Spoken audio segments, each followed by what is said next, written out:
Hi guys, may mga leaders tayo ngayon nandito sa Tao Elevate office natin. So from, saan ka galing? Saudi, tsaka Japan, tsaka Jensen. At nag-check sila. So papakita natin at ipapakilala ko sa inyo. So pakilala muna natin.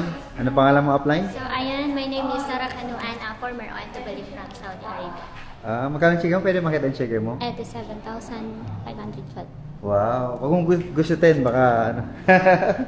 At si Madam From Japan po. Jovi Wow. Liliana Gida po.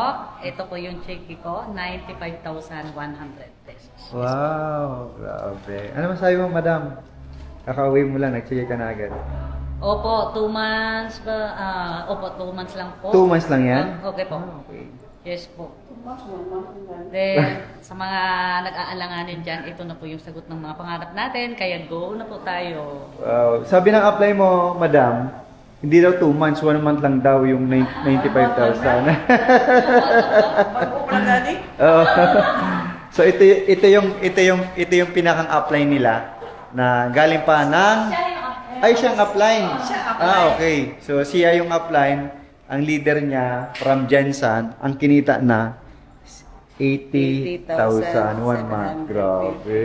Pakilala ka muna, Madam. Pakilala Ako mo. po, si Rene Awanan from Jensen. Sali na tayo sa Tao Element. Para magkapira tayo. Si Madam po, sa mga hindi po nakakilala, isa po siya sa mga negosyante dito sa Pilipinas. At meron na siyang ulit na negosyo ngayon na sinasabay. May bago na naman akong negosyo. Sa Tao Element. Sali na kayo. Okay. 1 month, 80,000. Wow, not bad. Araw-araw eh. Apply, congratulations, congratulations. Masabi mo sa lahat ng mga OFW leaders. Sa lahat ng OFW, kasi isa rin ako sa OFW.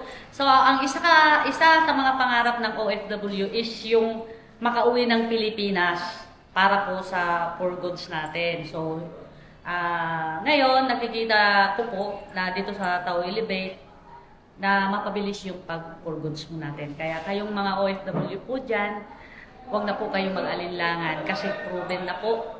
At saka inuwian ko po talaga from Japan talaga na para ma-sure ko lang po talaga na meron talagang totoong negosyo na magiging matutuloy yung mga pangarap natin. Kaya, go na po tayo dito sa Tao Elevate. Alright, thank you, Madam.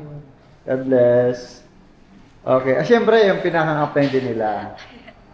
Si upline Jen. Jen, upline Jen, message ka. Ayan, so sa mga OFW leaders dyan na nag-aalangan, guys, ito na po yung patunay kasi biruin nyo guys si Madam Jovelyn, OFW, nag-book lang po talaga sila ng ticket para i-claim nila yung cheque. And then si Madam Rene, taga Jensen po siya, sila po nagsama silang dalawa na in that day, mag-book sila ng ticket para makarating sila dito sa head office ng Tao Elevate. So, nangyari po ngayon, na-claim nila yung mga cheque nila. Kaya, kayo na po yung next. Kumbaga, subok lang sa opportunity na shinare sa inyo and then, syempre, trabahuin nyo para yung income tuloy-tuloy po dito sa Tao Elevate. Alright, thank you guys. Okay, next nyan, 1 million. Sana. Alright, so guys, grabe. So kung gusto mo rin ng pagkakakitaan, pagkakayamanan, PM lang yung mga mag-send ng video na to.